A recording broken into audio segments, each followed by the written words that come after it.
Welcome back to another episode of the EasyButton Investor Podcast. My name is Cole Ruud-Johnson. If you're new to the show, welcome. Today is going to be one of the most impactful episodes for me, and I hope you feel the same way. I'm going to talk through 5 of the frameworks that I think can accelerate you to 7 figures in your real estate business or any business, and things that have been extremely impactful for me. So let's get right into the show. As you guys know, real estate business is a momentum business. Every business is a momentum business. And there's going to be high highs and low lows. And sometimes the bigger your business gets, the higher those highs get and the lower those lows get. And one of the things I want to talk about that's been incredibly impactful for me is the concept of zooming out. And I do this with my team, with myself. A lot of times we get so narrow focused, right? The cliche term is you can't see the forest from the trees. But I think really it's narrow-mindedness that we get when we have issues and bottlenecks that we face in our business. And one of the exercises I take my team through is an exercise of understanding if you zoom out on a long enough timeline and look back at all the meaningful work that's been done, you've actually made a lot of progress. On the micro level, you're going to feel stuck, you're going to feel frustrated, you're going to feel behind. But if you zoom out and look at it 1 year, a 1 quarter, a 1 month frame, usually you've made a lot more progress than you could have imagined. And I do that exercise with my team, with my leaders, with myself mentally a lot when I come into times where I feel like I'm not going to get through it or I feel like I'm getting my ass kicked. And that's a zoom out framework and something I implore you to use with your team when they're running into bottlenecks or they're frustrated or they're feeling down, which is going to happen. A business is a collective of people, and dealing with a collective of people comes with a lot of emotions and highs and lows and personalities. And you want a culture of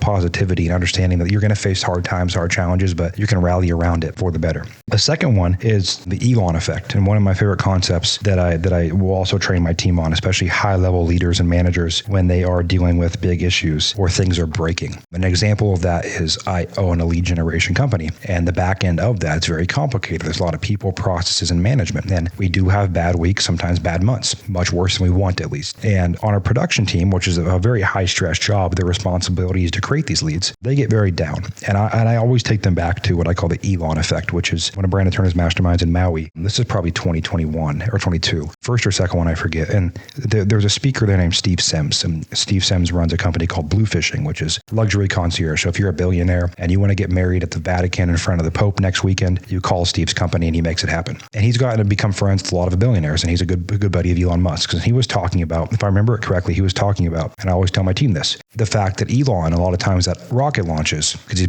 been to a lot of them, he's happier and giddier when the launch isn't successful than when it is. And they don't really have not successful launches anymore, but early on they had some that blew up if you go back and look at it, and they don't go right. His thought process behind it was, Elon, when something goes wrong, when a rocket launch goes bad, there's way more chances to create success and momentum. And there's way more problems identified, because scaling a business is really just solving more problems. And when a rocket blows up, when your production system blows up, when you can't sell your deals, when things are going wrong in your business, a lot of times it's pointing to your weaknesses and pointing you to the hard work you need to do. And if you do that work, you can accelerate even quicker. So if your team or you are going through a hard time or a hard problem you just can't figure out, look at it with the Elon lens of, this is actually a good thing and I should be happy about this, because once I solve this, massive success and momentum is on the other side. The third one is who, not how. And real estate investors and agents are notorious for not being good business owners. And I want you to focus on who, not how. When you run into issues in your business, as you become a leader and an owner of a company, you need to focus on who can solve this for me, not how can I solve this by myself. So if you can use that lens,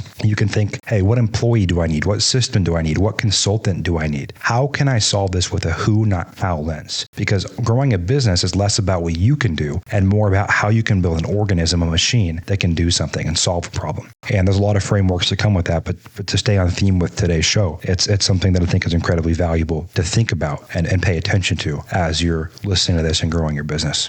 Then we have waves. And I talk a lot about this on my Instagram and my Twitter. But this is another framework I like to use with my team, which is the understanding of, especially in a pipeline business like real estate, deals come in waves, check comes in waves, right? I call real estate investors the richest broke people on the planet, because they get a wave of feast and a wave of famine and a wave of feast and a wave of famine. And the better you become as a business owner, the more stable it should be. But waves is something that it's real. It's not BS. Waves is an important piece of what's happening in a pipeline business like that. You're going to, no matter how the guys that I know that runs the biggest operations, they have the biggest waves. They'll do $5 million per year in actual net revenue. And meaning if they're flipping, it's flipping revenue is a little different than wholesale revenues. We talk about net revenue. We talk about after you do a flip, what comes into the company account before expenses are paid, operating expenses. So net revenue. So you do 5 million of net revenue in a year. Well, the guys that I know that do 5 million plus a year, a lot of times what ends up happening is one quarter will be 500 grand, and then another quarter will be 3 million. One quarter will be 1 million. And so it's coming in waves. It's not consistent. Not every single month looks the same. And that's the reality of running a pipeline business. Then a concept I talk about my team, as we're growing and we're scaling, is just helping them understand that the best hasn't happened yet, right? We haven't had our best month yet, right? They're not making as much as they're going to one day yet. We haven't performed as good as we can as a company yet. They're the worst they're ever going to be scale-wise, right? You listen to this, you're never going to be worse than you are today if you keep showing up. 2 years from now, 3 years from now, if you keep showing up, you keep dealing with lessons, you keep dealing with failure, you keep showing up when all odds are against you, all your emotions are against you, you feel down and beat up, you keep showing up. Eventually, what ends up happening is you get better, and you truly are the worst that you are going to be today.